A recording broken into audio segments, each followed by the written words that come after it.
Anna was born to a large family in Moorhead, Minnesota on April 7, 1900. Her father, Hubert, was a butcher and ran the local meat market, and her mother, Emma, taught the children manners, self-discipline, and catechism. Both parents were very devout and raised their children in a good Catholic home. Anna herself is described as naturally giving, cheerful, and obedient, always eager to serve others. She was very prayerful and went to great lengths to prepare for her first Holy Communion.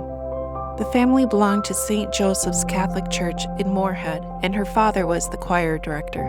Anna inherited a love of music as well, which eventually led her to becoming a music teacher later in life. Anna attended the Sacred Heart Academy in Fargo, North Dakota. Every day she would walk the mile from her home to the Cathedral of Fargo to attend Mass, eat a quick lunch, and then hurry to school, which was another mile away. She developed a deep love for Jesus in the Eucharist and cultivated a profound devotion. At the age of 15, Anna felt called to become a religious. She did not want to wait until she was older to enter. She wanted to enter now. She talked it over with her parish priest, who agreed she had a vocation and that she needed to carry out God's holy designs, as he put it. Her parents, although supportive of Anna's vocation, were not too happy about letting her go at such a young age, but the priest advised them to not hinder Anna from entering, telling them, "Don't put anything in her way. She is not too young to give herself to God." So her parents gave their consent, and Anna joyfully entered St. Benedict's in the summer of 1915. Anna was very happy in the convent, but at the same time she battled homesickness and the temptation to return home. And yet when she was home for visits, she felt homesickness for the convent. She persevered and battled with all this with intense prayer. In addition to this trial, Anna began to suffer from burning feelings in her stomach. Doctors couldn't come up with a reason for it. With this new suffering, Anna continued to advance in her spiritual life and attend retreats. She set her sights high, writing in her notebook, "With the grace of God, I am determined to become a saint." On June 17, 1918, Anna took the habit and the name Sister Sr.Annella. After the ceremony, she rushed joyfully to her parents, and after giving her hugs, her mother said, "But there is no St. Annella." Sister Annella said, "Then I shall have to be the first." On July 11, 1919, Sister Annella was admitted to a simple profession, and she was appointed music director and organist in Bismarck, North Dakota.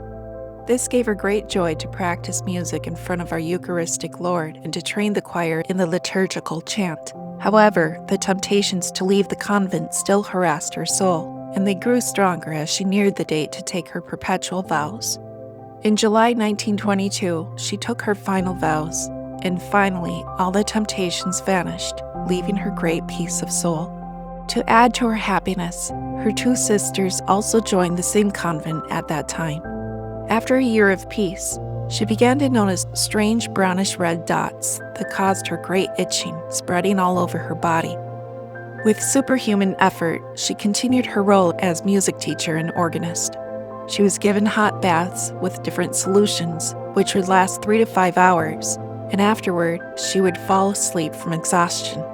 Skin specialists were called in, but they could not come to any conclusion about the strange skin ailment.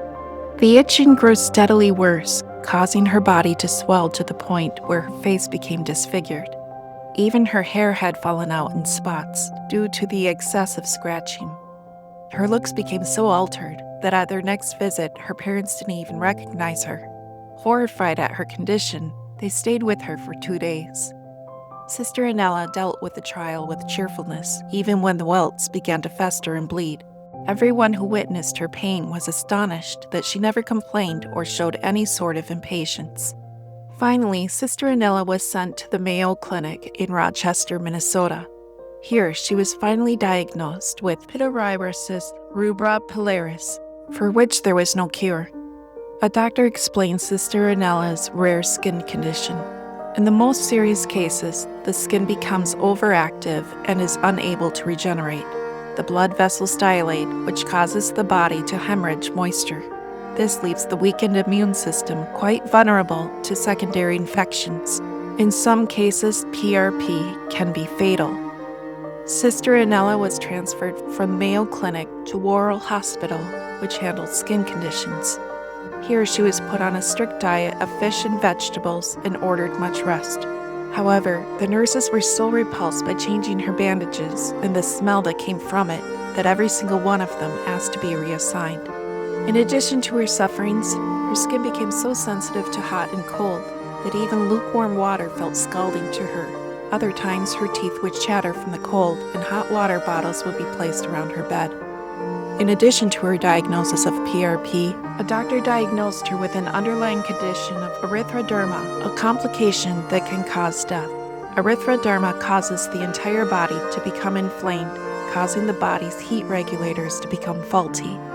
This causes the body to lose heat, making you susceptible to other infections. It also causes imbalances of electrolytes that can lead to other things, like heart arrhythmias. Eventually, in the summer of 1924, with the permission of her superiors, Annella was transferred to her parents' home, where they took care of her. Her pain intensified, causing her to have 6 to 7 violent attacks and spasms a day, but she still remained cheerful. She explained one day to her mother, "It's a blessing that I can suffer this. I could not do it if God did not give me the strength." Her limbs began to swell twice their size, and a watery substance began to pour out of the pores. Even worse than the physical sufferings were her mental sufferings. When the pain reached its peak, it got so bad that she feared she would lose her mind. But still, she remained ever cheerful, saying, "I am happy even now, in spite of my intense pains." In fact, there was a time when she seemed to be improving, but instead of being relieved, Sister Annella was worried. She said to her mother, "The thought came to me that maybe I hadn't borne my pain as patiently as God desired it. So I went to the chapel and declared to the Lord my willingness to accept my ailment anew, if this was His holy will, and the afflictions returned with redoubled force." At the same time, Annella also accepted whatever remedy was suggested to try, even though it usually caused her even more pain. Her affliction spread even further all over her body, even entering into her ears and mouth. Large tumors and running sores developed all over her body. The only thing that gave Annella any sort of relief was receiving Holy Communion daily. Here she would find her rest and strength to continue to bear her cross courageously. Since insomnia had been added to her list of ailments, it was only after receiving Holy Communion that she slept at all, usually for 2 to 3 hours. While she was sleeping, however, her body would not rest and would twitch uncontrollably, which gave her further pain when she woke up. To keep herself busy, she asked for fancy work so that she might be of some use. She visited with friends, relatives, and the sisters that would stop by. Again, everyone was amazed at her peace of soul, never worried about her affliction. She would be more interested in other people's afflictions than herself, saying, "It's in the hands of God." She offered everything up, and in case she forgot to make an offering in the midst of pain, she planned ahead. She once told a friend, "I recommend all my pains to the Blessed Virgin, that nothing would be lost." Sister Annella admitted that her biggest suffering was the mental anguish her pain caused her. Referring to this mental pain and the fact that no one could really understand it, she relished that this suffering was just between her and God. "I have a secret with God that makes me very happy, and that only God and myself know what I'm suffering." Small, rough bumps raised out of their follicles, and witnesses described them as spikes coming out of her skin. Other people referred to this part of the disease as the nutmeg grater. If they were ever pulled out, they would leave a small opening in the skin, causing much pain. Finally, in the fall of 1924, Sister Annella's condition began to improve somewhat. Everyone hoped that this meant the disease would be in full remission, but Annella didn't seem to think this would be the case. She stated that the only cure would be if God were to remove it for good. In the meantime, she began to gain back the weight she had lost, and her body grew fresh skin over the old. However, many of the running sores stayed, which continued to cause her pain, and the burning in her stomach never left. When doctors examined her internal organs, though, they were all normal. In the winter of 1924, she was finally able to get out of her bed and resume somewhat of a normal life. For the next 6 months, she finally had some relief. However, one hot summer day, Sister Annella had gone to confession and as soon as she stepped out, she was assailed with the same pains as before, hitting her with such a force that she had to run out of the church before she caused a scene. She was upset about it, fearing that she had caused a scandal by running out of the church. From that day on, she was unable to attend any sort of religious services, but the priest would bring the Eucharist daily to her, to which she would receive eagerly, calling it bread of the strong. Old sufferings began again, along with new ones, sensitivity to noise for one. She found herself battling with irritation over the smallest noise. Even the sound of birds flying by her window irritated her. For these last few months of her life, Annella's sufferings would triple. Her ulcers came back full force, and fissures developed on the palms of her hands, giving off a sickening odor.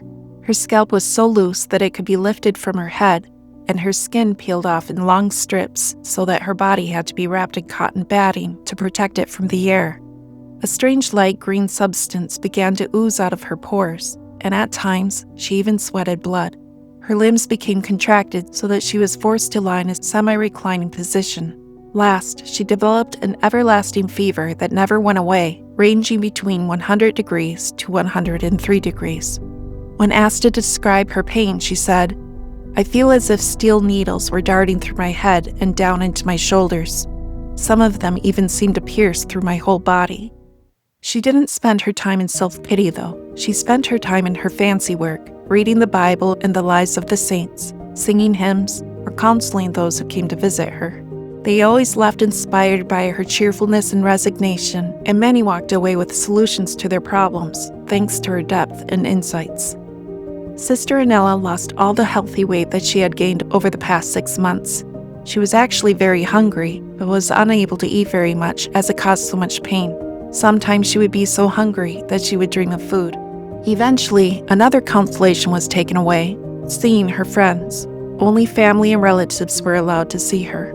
Although her condition wasn't contagious, her parents felt that her pain had reached such heights that even talking seemed to be too taxing for her. Many times the priest was called in to give her the viaticum, but Sr.Annella knew it wasn't yet time.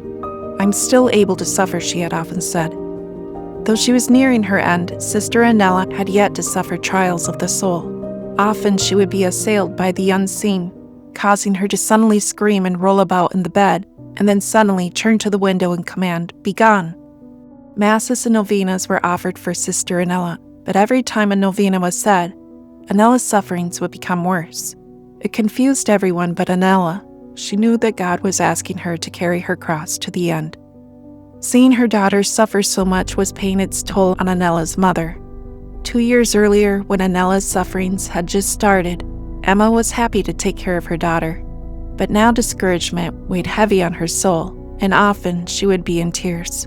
Annella tried to console her, saying, "Mother, you have done all you could have possibly done for me. There is no cure. It's God's holy will." In her last days, Annella had become so emaciated that she could be carried around like a little child. At her death, she weighed only 40 pounds. She continued to suffer diabolical attacks, which seemed to be increasing every day. Between the agony of her body and soul, she never got any rest. Either her body kept her awake, racked with pain, or the devil would assault her, many times choking her. Other times, during these attacks, her facial features would change so much that those who were with her said she either looked like an old man or else like the devil himself. "Mother," she said one day, "it seems to me as if there were 1,000 devils around me."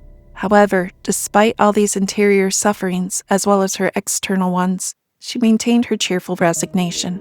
Often, she said she felt Jesus near her. During the most severe attacks, she would pray, "Jesus, give me even more suffering, but give me the grace to bear it." Sr.Annella had one wish, to die on the Feast of the Assumption. This she prayed for often. A public novena was said at the shrine of Our Lady of Victory in New York. Annella said, "I do not wish for you to pray for my recovery, and I'm glad that God sent me these sufferings." She was no longer able to do her fancy work or reading. She was too weak and in constant pain. On August 13th, when she awoke, she discovered her face and tongue had become paralyzed. She had received Holy Communion earlier, and immediately afterwards, her pain became worse. Her skin exuded a brownish liquid that covered her whole body, and scaly flesh fell off. Knowing that death was near, she said, "Oh, how delighted I shall be to see Jesus and his Blessed Mother and converse with them." To her family, she repeatedly told them not to be sad, but to thank God. As the day went on, she was able to speak distinctly again, and she seemed to be getting better, but this only increased her desire to be with Jesus. She asked her mother to tell her about Jesus and heaven and the saints. It was suspected that Sr.Annella knew the day and hour that she would die. She would repeatedly ask her mother what time it was, and when her mother told her, Annella would sigh, saying, "Oh, how long it will yet be." The last battle was the worst of all battles. During the night, Annella fought the devil as he continued over and over to assault her. Repeatedly, she asked that holy water be sprinkled around her bed. Suddenly, with an ear-piercing scream, she took her pillow and tried to cover her face, rolling side to side, as if trying to escape her attacker. She grabbed her mother by the wrist, continuing to scream at the top of her lungs, as her mother, horrified, tried to free herself. Suddenly, Annella fell back on her bed, making gurgling noises, as if she were being strangled. In fear, her mother ran down the stairs to call her husband at work. Even from downstairs, she could hear Annella's attack continuing and the sounds of her being strangled. Her father rushed into Annella's room, and at that moment, the attack suddenly lifted. Annella smiled at him and said, "Thank God it's over. I feel better now." Her blankets had become so twisted and tangled in her battle with the devil that it was difficult to untangle them. But then everything started up, and once again, Annella was being choked and beaten. Eventually, the fierce attack came to an end, but when Annella tried to bring her crucifix up to her lips to kiss it, he wouldn't even allow her to do that. Instead, her arms would go way over her head as though an invisible force were pulling them. Finally, her sister took the crucifix and pressed it to Annella's lips. After a while, Annella became quiet and peaceful. The family said the rosary and the prayers for the dying, and Annella peacefully passed away. She died on the Feast of the Assumption, just as she prayed for, the last day of the public novena. She was 26 years old. Immediately after she died, the nauseating odor that came from her body suddenly disappeared. Years after her death, miracles were happening through Sr.Annella's intercession. Mothers requested that their sick children be allowed to sleep in Annella's deathbed. Thousands of people visited her grave. It was also noted that the grass over her grave stayed green all throughout the year, despite snow surrounding it. Unfortunately, interest in Annella's story dwindled in the 1960s, and people stopped coming, supposedly due to Vatican II, as many people had thought that Sr.Annella's story was too strange to understand. But in 2010, interest began to grow again, and in 2023, Bishop Cousin opened her cause for canonization.